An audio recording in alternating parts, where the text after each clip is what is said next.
அருட்பெருஞ்சோதி அருட்பெருஞ்சோதி தனிப்பெரும் கருணை அருட்பெருஞ்சோதி. எல்லா உயிர்களும் இன்புற்று வாழ்க, வள்ளல் மலரடி வாழ்க வாழ்க, கொல்லா விரதம் குவளை எல்லாம் ஓங்குக, நல்லோ நினைத்த நலம் பெறுக, நன்றி நினைத்த எல்லோரும் வாழ்க இசைந்து. உலக மக்களே, அறிவார்ந்த அன்பர்களே, ஆண்மநேய ஒருமைப்பாடுடைய அன்பர்களே, வல்லப்பமா நமக்கு அரிய திருவருட்பாவில் நமக்கு அருளிய திருவருட்பாவில் மூன்றாம் திருமுறையில் 17வது பதிகம் காதல் சிறப்பு கதுவா மாண்பு. காதல் சிறப்பு கதுவா மாண்பு என்ற பதிகத்தில் இருக்கின்ற பாடலுடைய விளக்கங்களை பார்த்து கொண்டிருக்கிறோம். காதல் சிறப்பு கதுவா மாண்பு என்பது இறைவன் மீது கொண்டுள்ள காதல் எவ்வளவு சிறப்பானது என்றும், அந்த காதல் உண்மையானது என்றும், எந்த விதமான குற்றமும் இல்லாது அந்த காதல் உண்மையான மாண்பு உடையது என்பதையும் நமக்கு தெளிவாக அருளியிருக்கிறார்கள் வல்லப்பமானவர்கள் பார்த்து கொண்டிருக்கிறோம். அதற்கு முன்னால் இந்த பாடலுடைய விளக்கத்தை பார்ப்பதற்கு முன்னால் ஒரு சிறிய முன்னுரை. காரணம், அதை தெரிந்து கொள்ள வேண்டிய காலகட்டத்தில் நாம் இருக்கிறோம். இந்த பிரபஞ்சம் தோன்றிய காலத்திலிருந்தே 4 யுகங்களும் தோன்றிவிட்டன. கிரேத யுகம், திரேத யுகம், துவார யுகம், கலியுகம்.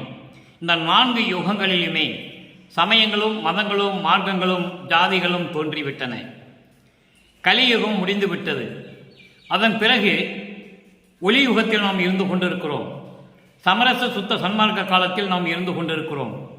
இந்த நிலையில் வல்லப்பெருமானவர்கள் இந்த மண்ணுலகை வருவிக்க உற்று அருட்பெருஞ்சோதி ஆண்டவரால் ஆட்கொள்ளப்பட்டு, இனிமேல் இந்த சமயங்களும் மதங்களும் மார்க்கங்களும் தேவையில்லை, ஏனென்றால் அந்த காலகட்டங்கள் முடிந்துவிட்டது, அந்த யுகங்கள் முடிந்துவிட்டது என்ற காரணத்தினால் அருட்பெருஞ்சோதி ஆண்டவர் தன் மகனை இந்த மண்ணுலகை வருவிக்க செய்து சமரச சுத்த சன்மார்க்கத்தை கையிலே கொடுத்து செயலாற்றும்படி கட்டளையிட்டார்கள். இந்த நிலையை உலக மக்களுக்கு தெரியப்படுத்த வேண்டும். அதற்காக வல்லப்பெருமான் அவர்களும் இந்த சமயங்களிலும் மதங்களிலும் மார்க்கங்களிலும் எப்படியெல்லாம் இறைவனை வணங்கினார்கள் என்பதையும், எப்படியெல்லாம் இறைவன் திருவிளையாடல் செய்தார் என்பதையும், இந்த 4 யுகங்களிலே எப்படியெல்லாம் திருவிளையாடல் செய்தார் என்பதையும் நமக்கு 1ஆம் திருமுறையிலிருந்து 6ஆம் திருமுறை வரைக்கும், 1ஆம் திருமுறையிலிருந்து 5ஆம் திருமுறை வரைக்கும் நமக்கு அருளி இருக்கிறார்கள். 6ஆம் திருமுறை சமரச சுத்த சன்மார்க்கத்தை பெற்ற பிறகு இறைவன் ஒருவனே என்ற நிலையில் இருந்து கொண்டு, ஆதியும் அந்தமெல்லாம் தோன்றிய இறைவன் அருட்பெருஞ்சோதி, அருட்பெருஞ்சோதிக்கு சாதிகளும் மதங்களும் சமயங்களும் தேவையில்லை என்பதையும், அந்த சமயங்களிலும் மதங்களிலும் மார்க்கங்களிலும் கூறப்பட்ட வழிபாட்டு முறைகள் இறைவனுக்கு தேவையில்லை என்பதையும், அந்த முரண்பாடுகளை எல்லாம் நீக்கி சமரசமாக மக்கள், இந்த உலக மக்கள் நிம்மதியாக இன்பமாக வாழ வேண்டும் என்பதற்காக ஒரு தனி மார்க்கத்தை உருவாக்கி தன் மகனிடம் ஒப்படைத்து செயலாற்ற வைத்தார்.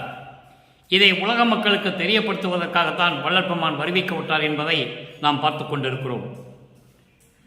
அதற்கு எடுத்துக்காட்டாக, உண்மைக்கு எடுத்துக்காட்டாக அகவலிலே வல்லப்பெருமான் அவர்கள் ஆன்ற சன்மார்க்கம் அணி பெற என்னைத்தான் ஈன்று அமுதளித்த இனிய நற்றாயே என்று சொல்லுவார்கள்.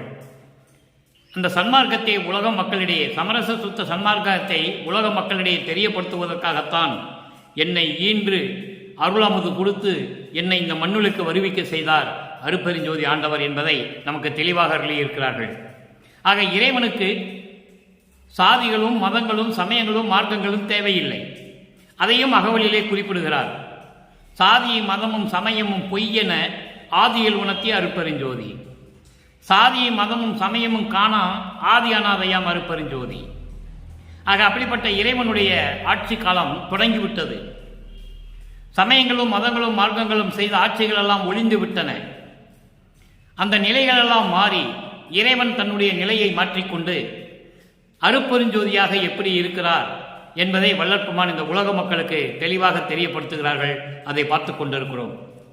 இறைவனை எப்படியெல்லாம் வல்லப்பெருமான் அந்த மண்ணுலகுக்கு வருவிக்க உற்று மறைப்பு நிலை என்பது தான் யார் என்று உணராத நிலையில், அதைதான் அற்ப அறிவு இருந்தது என்று சொல்லுவார்.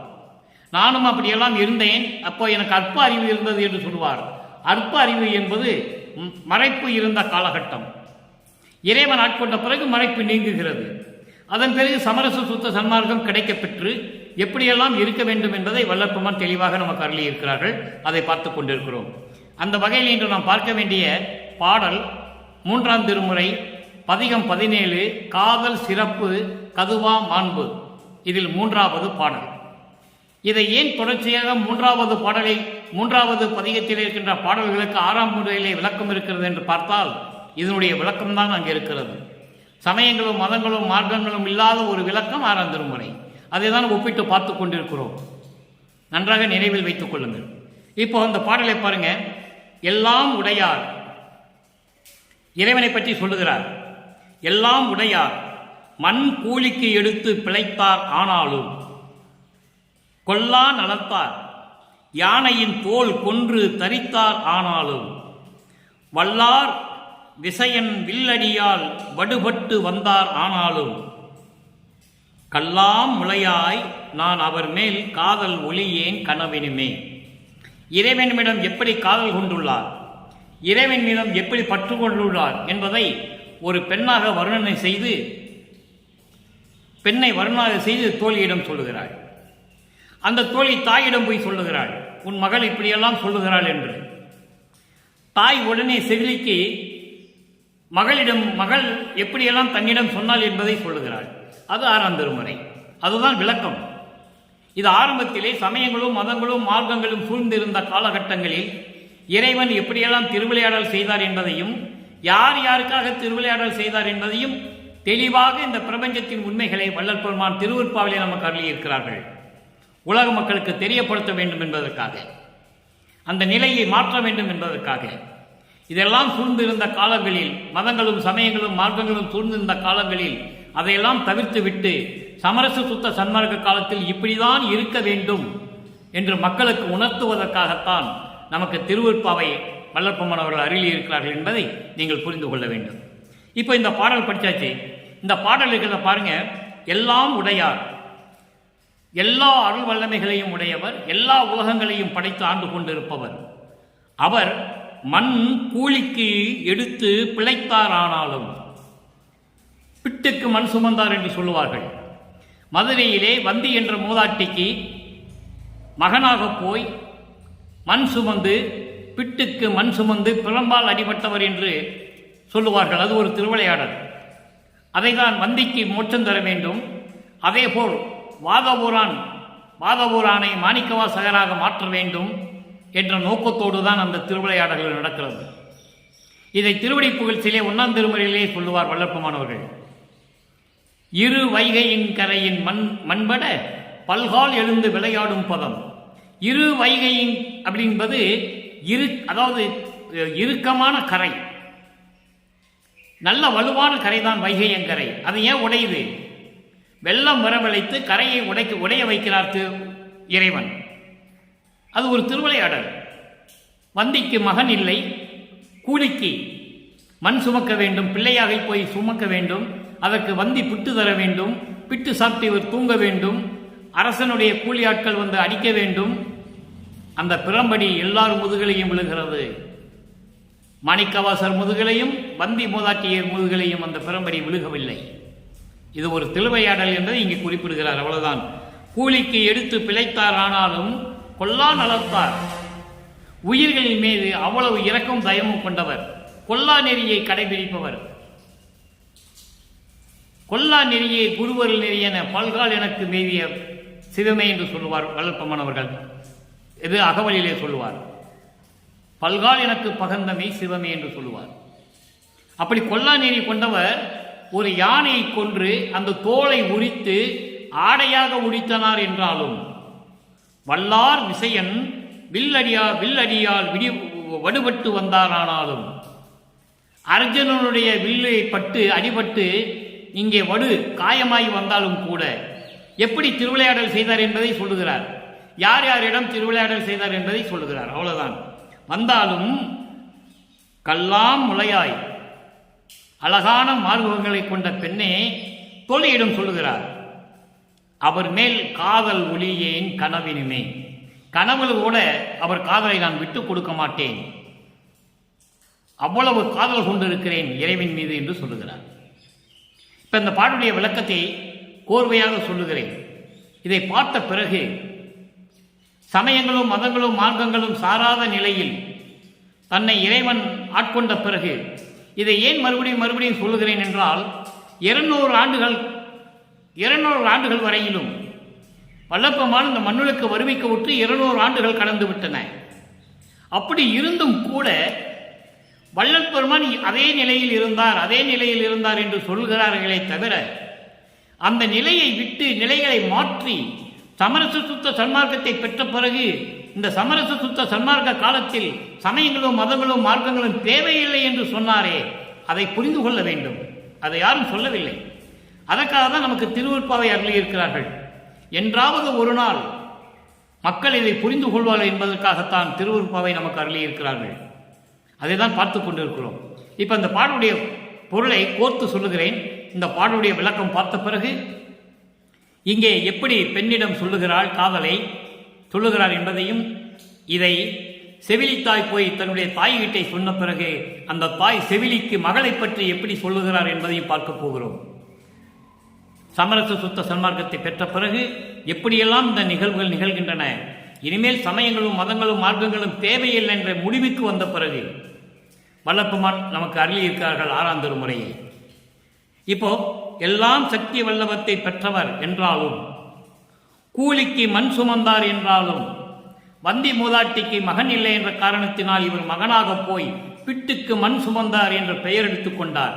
அப்படி இருந்தாலும் கொல்லா நெறியை கடைபிடிப்பவர், எந்த உயிர்களையும் கொல்லாமல் நேசித்தவர் அவர். அப்படி இருந்தும் ஒரு யானையை, மதம் பிடித்த யானையை கொன்று அதன் தோலை உரித்து தனக்கு உடையாக உடித்துக் கொண்டவர் என்றாலும் கூட பரவாயில்லை, எனக்கு அதை பற்றி கவலை இல்லை சொல்லுகிறார். இறைவன் மீது அவ்வளவு காதல் கொண்டுள்ளார். அதுக்கு பிறகு அர்ஜுனுடைய வில் அடிபட்டு நெற்றியிலே வடு காயமடைந்தவர் என்றாலும் கூட அது ஒரு திருவிளையாடல். அதெல்லாம் விளக்கமாக சொல்ல வேண்டும் என்றால் நமக்கு நேரம் பத்தாது. இப்பவே 10 நிமிடங்கள் ஆகிவிட்டது. ஆக அது வடுபட்டு வந்தாலும் கூட பரவாயில்லை. அழகான மார்பகங்களை உடைய இளம் வயதுடைய கவர்ச்சியுடைய ஒரு பெண்ணை, என் தோழியே, நான் கனவிலும் காதலை ஒளியேன், அவர் மேல் உண்ட காதலை நான் கனவில் கூட விடமாட்டேன் என்று சொல்லி இந்த பாடலை நமக்கு அருளியிருக்கிறார்கள். அதே இறைவன் ஆதியும் அந்தமெல்லாம் தோன்றிய அருப்பெருஞ்சோதியுடைய நிலையை இந்த உலக மக்களுக்கு யாரு தெரியப்படுத்தவில்லை என்ற காரணத்தினால், இனிமேல் உலக மக்களுக்கு சாதியும் மதமும் சமயமும் மார்க்கங்களும் தேவையில்லை என்ற காரணத்தினால் சமரச சுத்த சன்மார்க்கம் என்ற ஒரு தனி மார்க்கம், இது சமயங்களையும் மார்க்கங்களையும் மதங்களையும் சார்ந்தது அல்ல. உருவ வழிபாடு செய்துவிட்டுதான் சமரச சுத்த சன்மார்க்கத்துக்கு வர வேண்டும் என்ற அவசியம் இல்லை, தேவையில்லை என்று சொல்லுகிறார் நமது இறைவன் வல்லப்பெருமான் அவர்கள். அதெல்லாம் இறைவனுக்கு உகந்ததல்ல என்று சொல்லுகிறார். அதெல்லாம் ஒரு காலத்தில் இருந்தது உண்மைதான். அந்த யுகங்கள் முடிந்து விட்டது, அந்த காலங்கள் முடிந்து விட்டது, சமயங்களும் மதங்களும் மார்க்கங்கள் எல்லாம் முடிந்த நிலையில் இருந்து விட்டது வந்தன என்று சொல்லுகிறார். அதன் பிறகு சொல்லுகிறார் 6ஆம் திருமுறையிலே பதிகம் 79 நற்றாய் செவிலிக்கு கூறல். நல்ல தாய் செவிலியிடம் கூறுகிறாள் மகளை பற்றி.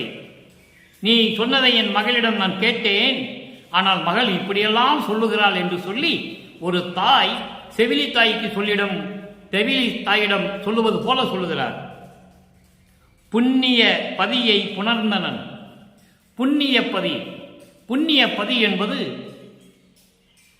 உலகியலுடைய விளக்கம் புண்ணியம் செய்த கடவுள் என்று சொல்லுவார்கள். புண்ணிய பதியை புணர்ந்தனன், இது சமரச சுத்த சன்மார்க்கத்துடைய விளக்கம். சமரச சுத்த சன்மார்க்க சங்கத்தினுடைய தலைவன் அருப்பெருஞ்சோதி ஆண்டவனை நான் கலந்தேன், அதான் பொருள். புண்ணிய பதியை புணர்ந்தனன், சமரச சுத்த சன்மார்க்க சங்கத்தினுடைய தலைவன், என் தலைவனை, அந்த கடவுளை நான் புணர்ந்தேன், கலந்து கொண்டேன். நான் செய்த புண்ணியம் புகழ் அரிது என்றால், நான் என்ன புண்ணியம் செய்தேன் என்று சொல்ல முடியாது, சொல்லுவதற்கு அரிது என்று சொல்லுகிறார். புகழ் அரிது என்றால் அப்போ இறைவனை கலந்ததை சொல்லிவிட்டார், சமரச சுத்த சன்மார்க்கத்துடைய தலைவனையும் சொல்லிவிட்டார், அவரோடு கலந்ததையும் சொல்லிவிட்டார். நான் என்ன தவம் என்ன புண்ணியம் செய்தேன் என்று சொல்லுவதற்கு கூட அரிது, ஒப்பற்றது, என்னால் முடியாது, அந்த நிலையில் இருக்கிறேன் என்று சொல்லுகிறாள் என்று தாய் செவிலி தாயிடம் சொல்லுகிறாள். தன்னிய மதியின் அமுது எனக்கு அளித்த தயவை நான் மறப்பேனோ என்றாள். தன்னிய மதியின் அமுது என்பது சமரச சுத்த சன்மார்க்கத்தின் மெஞ்ஞான அறிவு. அதான் சொல்கிறார், தண்ணிய அமுதின் அமுது மதிமண்டலத்து அமுது உண்டேன் என்று சொல்லுவார். மெஞ்ஞான அறிவை பெற்றுக்கொண்டேன் என்று சொல்லுகிறார். சமரச சுத்த சன்மார்க்கம் என்னிடம் என் தந்தை கொடுத்த பிறகு நான் மெஞ்ஞான அறிவை பெற்றுக்கொண்டேன். மெஞ்ஞான அறிவு என்பது எல்லா காலகட்டங்களிலும் எல்லா நிலைகளிலும் அறிந்து கொள்ளக்கூடிய ஒரு அறிவு. ஞானம் வேறு, மெஞ்ஞானம் வேறு. இந்த பிரபஞ்சத்தில் எல்லாருமே ஞானம் பெற்றார்கள், மெஞ்ஞானம் யாரும் பெறவில்லை. அதேபோல் எல்லா சித்திகளையும் அடையவில்லை. கர்ம சித்தியும் யோக சித்தியும் அடைந்து சென்றார்கள், ஞான சித்திக்கு யாரும் வரவில்லை. எல்லா முக்தி நிலையை அடைந்தார்கள், ஞான சித்தியை யாரும் அடையவில்லை. இதுதான் உண்மை, அதுதான் சத்தியம். திருவற்பாவில் நாம் கண்ட உண்மை. தண்ணியமதியின் அமுது என கழித்த தயவை நான் மறப்பேனோ என்றால் நான் எப்படி மறக்க முடியும் என்று சொல்லுகிறாள். எண்ணிய அனைத்தும் ஈந்து அருள்கின்றான். நான் நினைத்ததையெல்லாம் கொடுத்து எனக்கு அருளை கொடுத்து என்னை ஆட்கொண்டு அருளை கொடுத்து நான் நினைத்ததையெல்லாம் கேட்டு கொடுத்து என்னை வாழ வைத்துக் கொண்டிருக்கிறான், அருள்கின்றான். என்னையோ என்னையோ என்றால் எதற்காகவோ தெரியவில்லையே, எனக்கு மட்டும் இந்த நிலையை கொடுத்து இப்படியெல்லாம் அருளை கொடுத்து என்னை வாழ வைத்துக் கொண்டிருக்கிறானே என் தந்தை, இதை எப்படி சொல்லுவது என்று சொல்லுகிறாள். அந்நிய பேரானந்தமே வடிவமாயினாள். இதையெல்லாம் அவள் சொல்லும் பொழுது பேரானந்த வடிவம் போன்று விளங்கி கொண்டிருக்கிறாள், பேரானந்த வடிவமாக திகழ்ந்து கொண்டிருக்கிறாள். நான் பெற்ற அனங்கே, அனங்கே என்பது நான் பெற்ற பெண், அணங்கு என்பது பெண். நான் பெற்ற மகள் இப்படியெல்லாம் சொல்லுகிறாள் என்று சொல்லுகிறார். எவ்வளவு அற்புதம் பாருங்க. 3ஆம் திருமுறையில் இந்த பாடலுடைய விளக்கம் இங்கே வருகிறது. அப்படிப்பட்ட இறைவன் எப்படி இருந்தாலும் சரி, நான் அவன் மீது கொண்ட காதலை நான் ஒழிக்க முடியாது, அவன் காதலை நான் விட முடியாது என்று சொல்லும் பொழுது செவிலி தாயிடம் தாய் சொல்லுகிறாள், என் மகள் இப்படியெல்லாம் சொல்லுகிறாள் என்று சொல்லி இந்த பாடலை நமக்கு அருளியிருக்கிறார்கள். சரி, இப்போ சமரச சுத்த சன்மார்க்கத்தை பெற்ற பிறகு இந்த சமயங்களையும் மதங்களையும் மார்க்கங்களையும் மறந்துவிட வேண்டும். அது தேவையில்லை. சங்கற்ப விகற்பங்கள், அதனால் சொல்லுகிறார், விண்ணப்பத்திலே சொல்வார், சுத்த சன்மார்க்க விண்ணப்பத்தில் சொல்வார், எல்லாமுடைய அற்புதஞ்சோதி அற்புத கடவுளே, இது தொடங்கி எக்காலத்தும், இது தொடங்கி என்பது சமரச சுத்த சன்மார்க்க காலம் தொடங்கிவிட்டது. சமரச சுத்த சன்மார்க்க காலம் தொடங்கிவிட்டது. இது தொடங்கி எக்காலத்தும் சுத்த சன்மார்க்கத்தின் முக்கிய தடைகள், முக்கிய தடைகளாகிய சமயங்கள் மதங்கள் மார்க்கங்கள் என்பவற்றின் ஆசார சங்கற்ப விகற்பங்களும், அதோடு மட்டும் உலகாச்சார சங்கற்ப விகற்பங்களும் எங்கள் மனதில் பற்றா வண்ணம் அருள் செய்தல் வேண்டும். இப்படியெல்லாம் நம்ம விண்ணப்பம் வைக்கணுங்கிறதுக்காக தான் அதை வல்லப்பமா நமக்கு சொல்லியிருக்கிறார். பயம் இருக்கக்கூடாது. இப்படிதான் கும்பிடணும், அப்படிதான் கும்பிடணும், வழிபடணும், இந்த சங்கற்ப விகற்பங்கள்லாம் செய்யணுன்ற வழி அவசியம் இல்லை என்பதை சொல்லுகிறார். ஆக அந்த நிலையில் இருந்து கொண்டு அருப்பெருஞ்சோதியை எப்படி அடைகிறார்? 82வது பதிகம் அருப்பெருஞ்சோதி அடைவு 3வது பாடல். 3வது பாடல். உள்ளத்தே பெருங்களிப்பு உற்று, உளத்தே அதான் உள்ளத்திலே பெருங்களிப்பு உற்று அடியேன் மிக உண்ணுகின்றேன். அருள் இறைவனுடைய அருளவதத்தை உண்டு உண்டு உண்டு நான் நினைத்து பார்த்து கொண்டிருக்கிறேன். என் உள்ளம் களிப்புற்று இருக்கிறது, என் உள்ளம் மகிழ்ந்து கொண்டிருக்கிறது. வளத்தே அருப்பெருஞ்சோதியினால் ஒளிவாய்ந்து, வரத்தே அருப்பெருஞ்சோதியினால் ஒளிவாய்ந்து, அருள் வல்லமை படைத்த அருட்பெருஞ்சோதியை நான் பெற்றுக்கொண்ட பிறகு, நான் பெற்ற பிறகு எனது குலத்தை நிறைந்து, குலம் என்பது கண்கள், என் கண்களில் நிறைந்து பரிபூரணமாக காட்சியை நான் பார்த்து அணையும் கடந்து, அந்த அளவில்லாத எல்லையையும் கடந்து, அணை என்பது கரை, அந்த கரையையும் கடந்து, எவ்வளவு அற்புதமா சொல்றார் பாருங்க. அந்த கரையையும் கடந்து ஓங்கி குலவு பரிமளத்தை மிகுந்து வயங்கும் அமுதம் மனம் மகிழ்ந்தே, மனம் வீசக்கூடிய அருள் மனம் வீசக்கூடிய அருள் வல்லமை படைத்த அந்த அமுதத்தை நான் உண்டு, அளவில்லாத எல்லையான அந்த கரையை கடந்து நான் மகிழ்ந்து கொண்டிருக்கிறேன். அவ்வளவு அமுதத்தை நான் உண்டு, நான் எண்ணி எண்ணி எண்ணி மகிழ்ந்து கொண்டிருக்கிறேன் என்று சொல்லுகிறார். அடுத்து 84வது பதிகம் உத்தரஞான சிதம்பர மாலை. நீங்கள் 1ஆம் திருமுறையிலிருந்து 4ஆம் திருமுறை வரைக்கும் வல்லப்பமானவர்கள் பாடல்களிலே சொல்லியிருப்பார்கள். திருவெற்றியூர், திருமுல்லைவாயில், திருவள்ளித்தாயம் இப்படியெல்லாம் இருக்கும். இறைவனை அங்கங்கே இருக்கிறார் என்று சொல்லி அந்த அந்த மறைப்பு இருக்கின்ற காலங்களில் சமயங்களையும் மதங்களையும் மார்க்கங்களையும் சார்ந்திருந்த காலங்களில் எப்படியெல்லாம் இறைவனை வேண்டினார் என்பதை பார்த்து கொண்டிருக்கிறோம். இப்போ உத்தரஞான சிதம்பர மாலை சமரச சுத்த சன்மார்க்கத்தை பெற்ற பிறகு இறைவனை அங்கிருந்து வரவழைத்து, சென்னையிலிருந்தே வரவழைத்து சமரச சுத்த சன்மார்க்கத்தை கையிலே கொடுத்து உலக மக்களுக்கு எப்படியெல்லாம் தெரியப்படுத்துகிறார். நல்லா கவனிச்சிட்டு வாங்க. அங்கேயும் 3வது பாடல், உத்திரஞான சிதம்பர மாலை 3வது பாடல், உலகமெல்லாம் தொலைவுற்றது.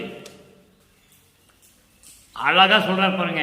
இதை விட வேற ஆதாரம், உண்மை எதுவுமே தேவையில்லை. உலகம் எல்லாம் தொலைவுற்றது, எல்லா உலகங்களும் என்னை வணங்கும்படி செய்தது. அற்புதம். இந்த பிரபஞ்சம் தோன்றிய காலத்திலிருந்து எந்த முனிவன் எந்த ரிஷியும் சொன்னதில்லை.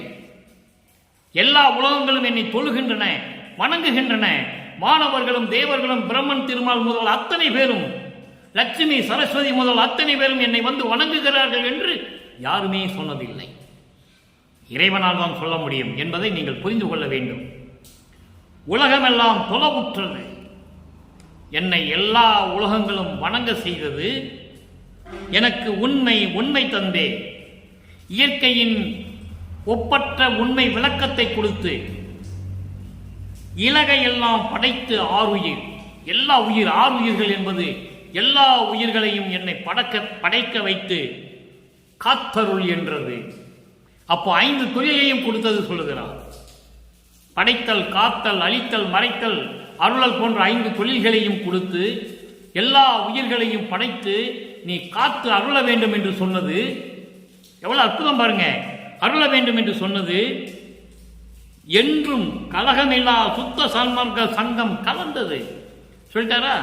கலகமில்லா என்பது எந்த விதமான குற்றம் இல்லாது, வேதங்கள் இல்லாது, முரண்பாடுகள் இல்லாது, சங்கற்ப விகற்பங்கள் இல்லாது, சமயங்களும் மதங்களும் மார்க்கங்களும் சாராதது, சமயங்களும் மதங்களும் மார்க்கங்களும் சேராதது.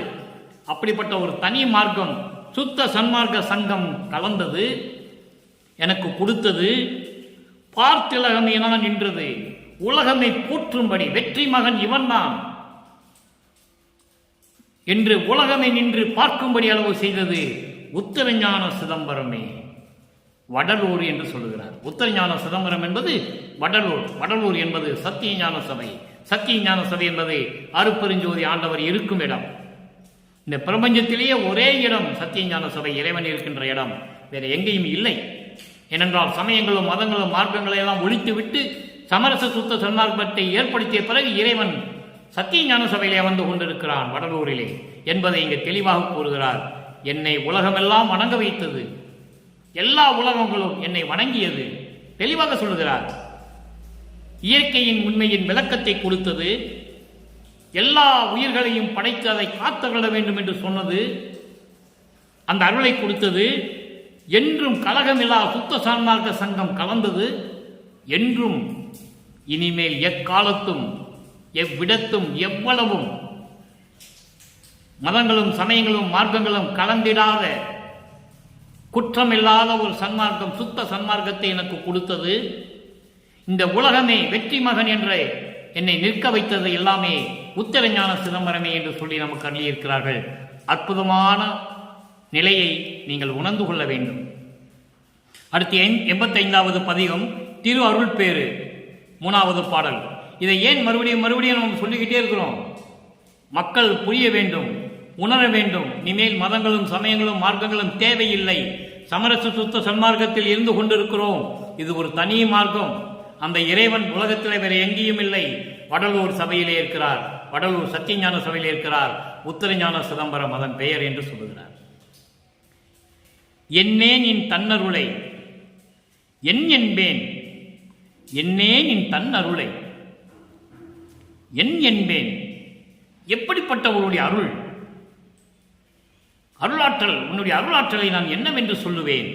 அதை எப்படி சொல்லுவேன்? இவ்வுலகில் முன்னே தவம்தான் முயன்றேனோ?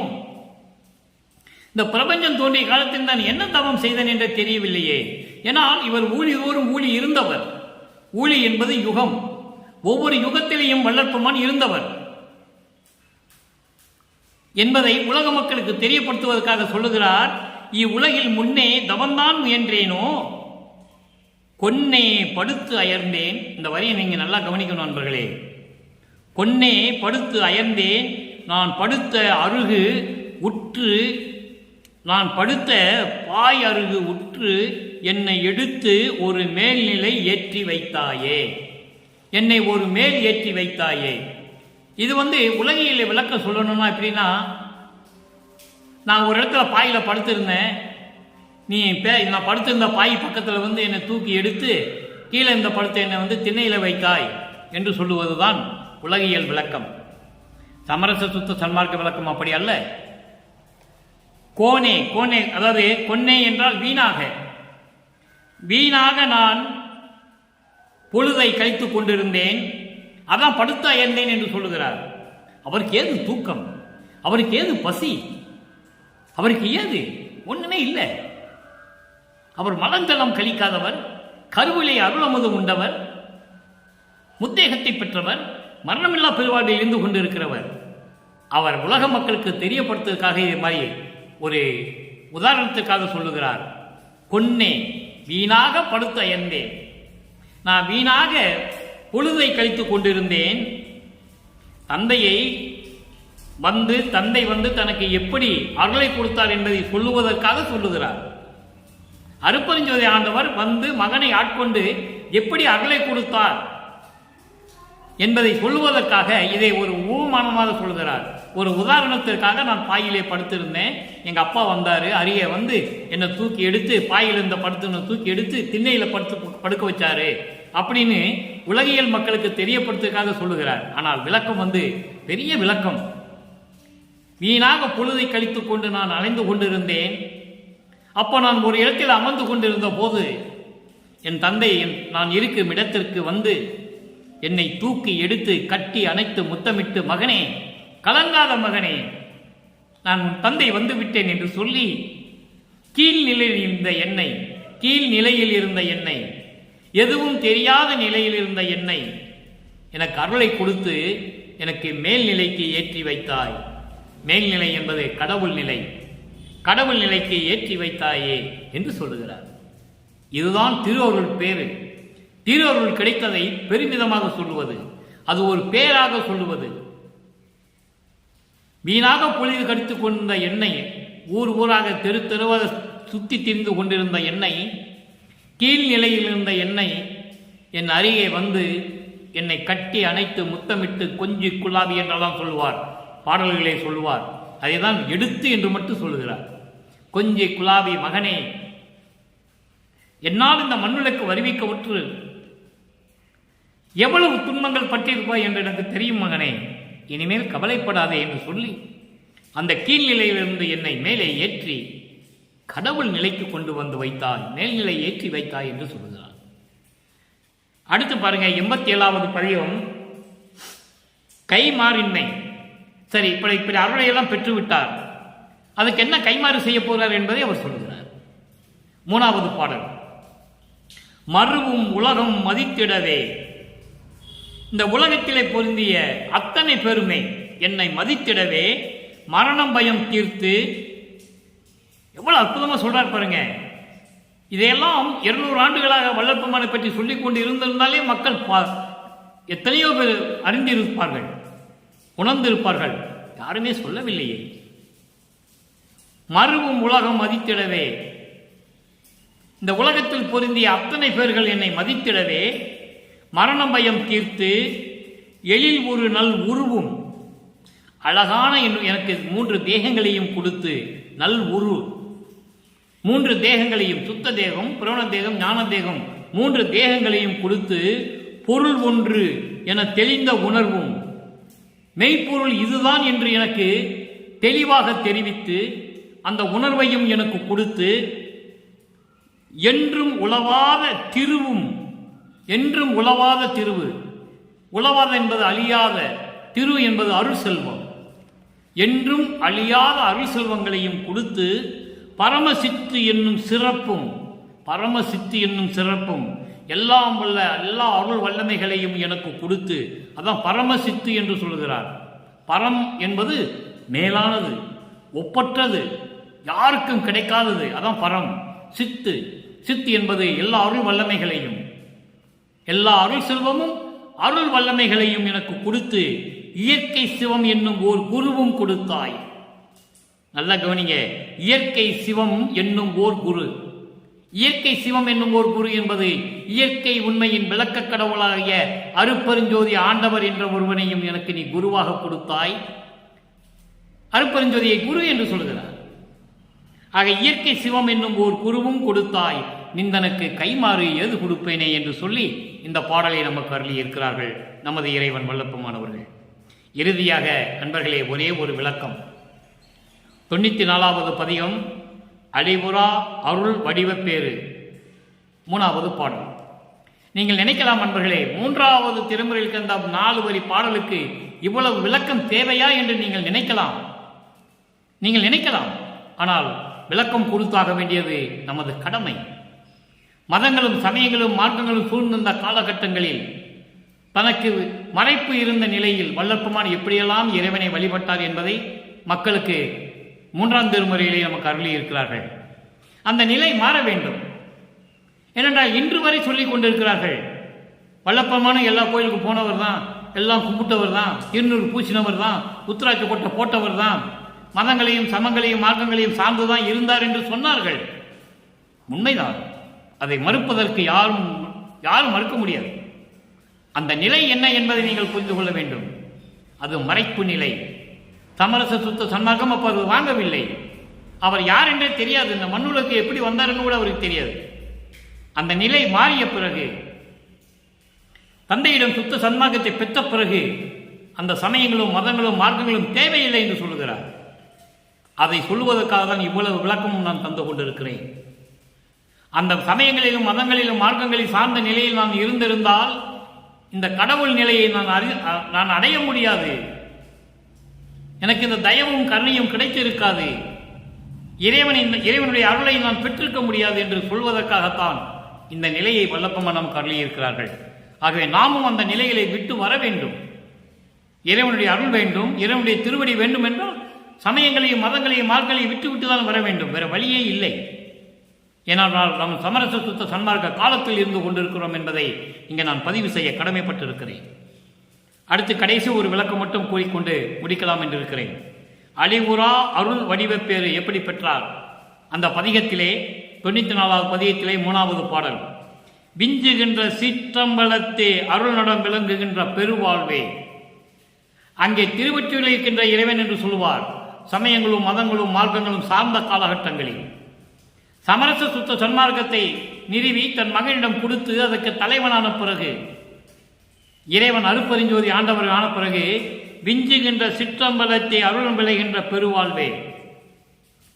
ஒப்பற்ற நிலையில் இருக்கின்ற சிற்றம்பலத்தில் இருக்கின்ற சிற்றம்பலம் சிற்றசபை சத்தியஞான சபையிலே இருக்கின்ற நடம் அருள் நடனம் புரிந்து கொண்டிருக்கின்ற பெருவாழ்வே, அருட்பெருஞ்சோதி ஆண்டவரே, எஞ்சலற்ற மாமறை முடிவிலங்கிய என் உயிர் துணையே. குறைவில்லாது, எஞ்சலற்ற என்பது குறைவில்லாது, மறைமுடிகளின் வேதங்களின் முடிமேல் விளங்கு கொண்டிருக்கின்ற, வேதங்களின் விளக்கங்களுக்கு மேல் நின்று கொண்டிருக்கின்ற என் உயிர் துணையே, நான் அஞ்சல் இன்றியே செய்த விண்ணப்பம், அஞ்சல் இன்றியே செய்த விண்ணப்பம், பயமில்லாமல், தடையில்லாமல், தயக்கமில்லாமல் நான் செய்த அந்த விண்ணப்பங்களை எல்லாம் ஏற்று அகம் கழித்து உள்ளம் மகிழ்ந்து எனக்கு அருள் அளித்தாயே, அகம் கழித்து அளித்தாயே. துஞ்சும் இவ்வுடல் அழிவுறாது, துஞ்சும் இவ்வுடல் அழிவுறாது ஓங்கும் மெய் சுக வடிவமாவரே, சுக வடிவமாமாரே. துஞ்சுன்னா அழியக்கூடிய இந்த உடலை அழிவுறாமல் இருப்பதற்காக எனக்கு மரணமில்லா பெருவாழ்வை கொடுத்த என் இறைவனே, அப்படிப்பட்ட உடம்பை, அழியக்கூடிய உடம்பை அழிவில்லாத உடம்பாக்கி மரணமில்லா பெருவாழ்வை கொடுத்த எனது இறைவனே என்று சொல்லுகிறார். துஞ்சும் இவ்வுடல் அழிவுறாது ஓங்கும் மெய் சுக வடிவமா மாறே. எவ்வளவு அற்புதமா சொல்றார் என்பதை நீங்கள் புரிந்து கொள்ள வேண்டும். ஆக சமரச சுத்த சன்மார்க்கத்தில் நீங்கள் சேர்ந்து விட்டால் மரணமில்லா பெருவாழ்வை பெற்றுக்கொள்ளலாம், இறைவனுடைய அருளை பெற்றுக்கொள்ளலாம். எந்த விதமான தடங்களும் இல்லாமல் பேரின்பமாக வாழலாம், எல்லா துயரங்களையும் துன்பங்களையும் கடந்து கொள்ளலாம். இப்படியெல்லாம் சமரச சுத்த சன்மார்க்கத்தின் நிலைகளை சொல்லுவதற்காகத்தான் வள்ளல் பெருமானவர்கள் நமக்கு 6ஆம் திருமுறையை அருளி முடிவு செய்கிறார்கள். சமயங்களுக்கும் மதங்களுக்கும் மார்க்கங்களுக்கும் முடிவு கட்டுகிறார்கள். அது தேவையில்லை மக்களே, உலக மக்களையுமே அதற்கு தேவையில்லை. இறைவன் ஒருவன் தான் அருப்பெருஞ்சோதி, அவன் ஒளி வடிவில் நின்று கொண்டிருக்கிறான். சத்திய ஞான சபையிலே, வடலூரிலே சத்திய ஞான சபையிலே ஒளிவடமாக நின்று கொண்டிருக்கிறார் என்று விளக்கமாக நமக்கு அருளியிருக்கிறார்கள் என்பதை, அந்த விளக்கங்களை பார்த்துவிட்டோம் அன்பர்களே.